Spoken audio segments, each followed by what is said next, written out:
বস্তিৰ ব্যবস্থা কৰি মহাৰানী। যে বিদায় আমাৰ সিংহ তাৰ ভাগ্য ৰানী বস্তিৰ ব্যবস্থা কৰিবলৈ আমাৰ বিশ্বাসঘাতক সৌমাৰ সিংহ এদিন বিশ্বাসঘাতক কৰাৰ অপৰাধৰ কাৰণে সেনাপতি পদৰ পৰা বহিষ্কৃত হলে আজি আকৌ ৰজাৰ অনুমতি নোলোৱাকৈ এই ৰাজসভাত উপস্থিত হ'বলৈ তোৰ লাজ নালাগিলে?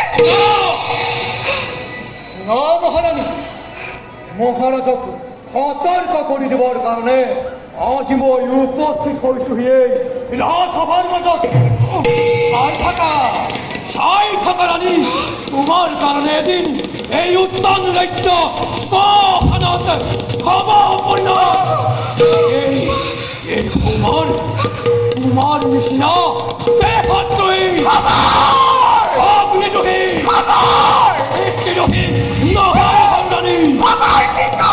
এক মুহূৰ্ততে মই সকলোবোৰ ধ্বংস কৰি দিব পাৰো।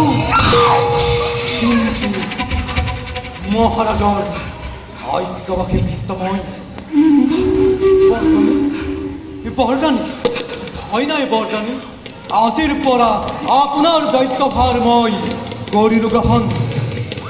এনে অন্যায় অবিচাৰ সমাজত আমাৰ কোনো স্থান নাই। বলক বৰৰাণী, বল আহক বৰৰাণী।